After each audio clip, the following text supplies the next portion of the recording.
Nobody chooses the street. The street chooses you. It finds you when you're hungry enough, when you're tired enough, when you've watched your mother choose between the light bill and dinner one too many times, and something inside you goes cold and quiet and makes a decision.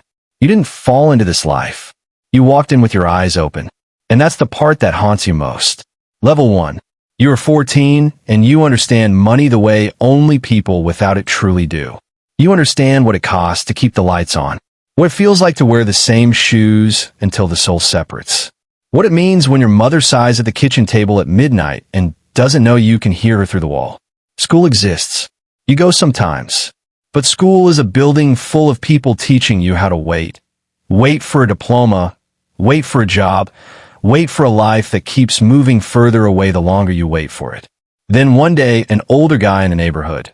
Not a stranger. Someone you grew up watching, someone with clean shoes and a phone that works and a calmness that comes from never wondering where dinner is.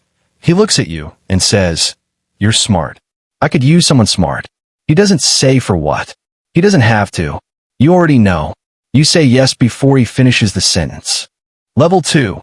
The first time is always smaller than you imagined. No ceremony. No initiation. Someone hands you a package, gives you a corner, tells you the price and the rules, who to serve, who to avoid, when to move, when to stand still.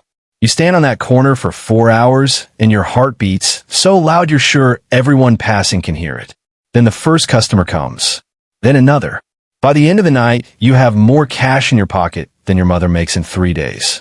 You walk home. You peel off $200. You leave it on the kitchen counter while she sleeps. In the morning, she asks where it came from. You say you found work.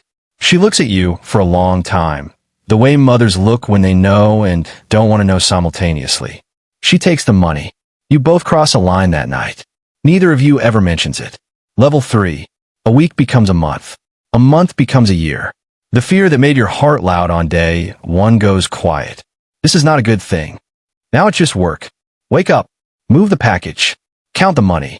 Sleep. Repeat. You're good at this. Better than most. You are reliable. You are careful. You remember faces. You read situations before they become situations. The guy who gave you the corner notices. He moves you up. More product. More corners. More money. You buy your mother new shoes. You pay the rent 3 months ahead. You get a phone. Then a better phone. Then clothes that don't announce how little you have. These things feel like winning. They are not winning. They're the trap closing around you so slowly you don't feel the teeth. Level 4. You are 16 and you are responsible for other people's money. Not yours. His. And that distinction, the difference between your money and his money, is the most important thing in your life now. You start carrying something for protection. The first time it's in your waistband, it feels heavy and wrong. After a month, you stop feeling it all. This too is not a good thing. A boy from the next block gets robbed. They take everything. 2 weeks later, he is found. You don't ask questions about what happened. You already know. You file it away in the part of your brain where you keep the things you cannot afford to think about too long. You stop sleeping easily. You develop the habit of sitting with your back to walls, of clocking exits when you walk into rooms, of never fully relaxing anywhere. This alertness will keep you alive. It will also never fully leave you. Not years from now, not in different rooms, not in different lives. It gets into the wiring and stays. Level 5. Someone you grew up with catches a case. 15 years. Federal. He was 20 years old. You go to the sentencing and sit in the back of the courtroom and watch them take him out, and the look on his mother's face is something you carry with you every day afterward. You tell yourself you are smarter than him. More careful. You tell yourself the things everyone tells themselves to keep going after the first loss. Some of it is even true. But the math of this life is simple, and it does not care how smart you are. The longer you stay, the more times the coin flips. And the coin only has to land wrong once. You know this. You stay anyway.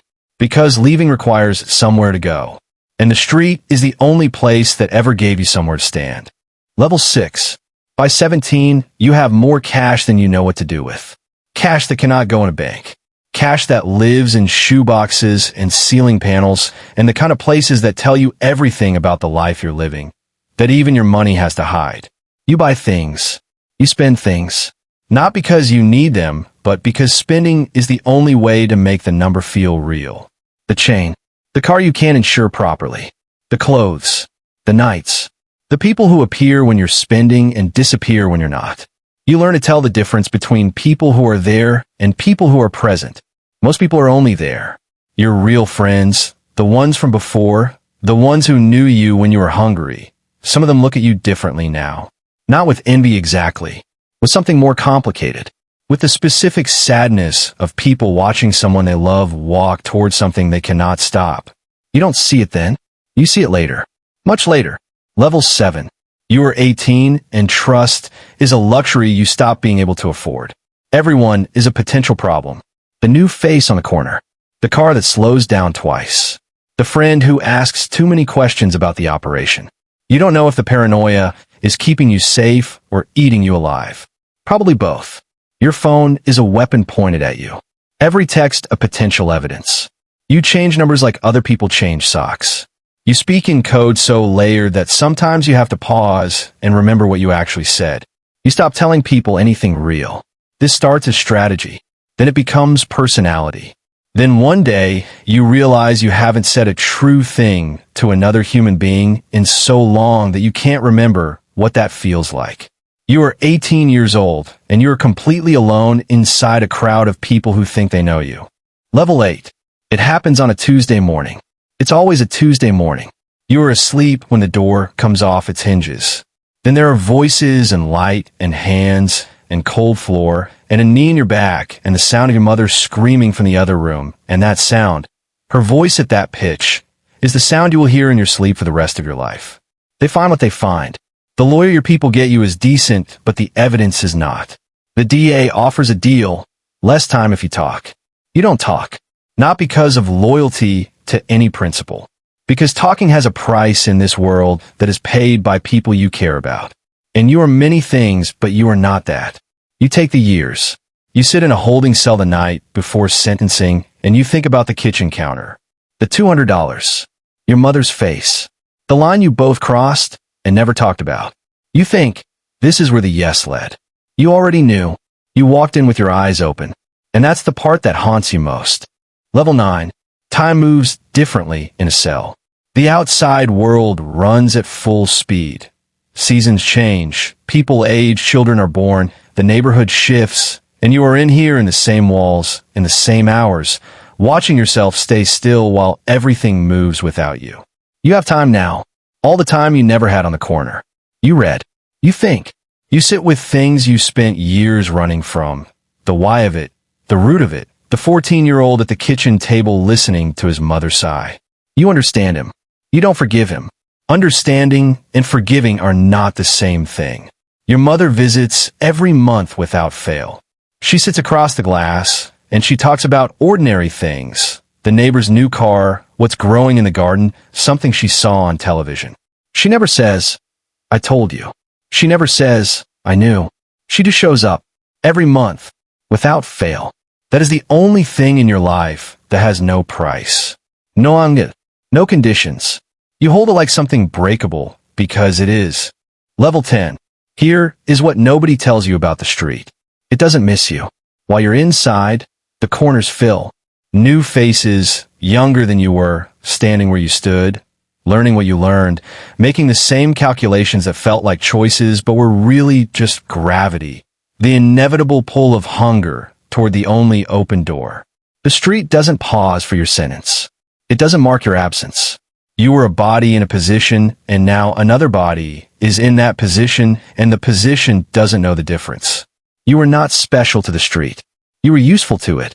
There's a difference. Somewhere right now a 14-year-old is doing the math. Watching his mother at the kitchen table. Listening to the silence where the money should be. An older guy with clean shoes is looking at him and saying, You're smart. I could use someone smart. The kid already knows what the answer is. He's just deciding whether to say it out loud. The street is patient. It always gets its yes.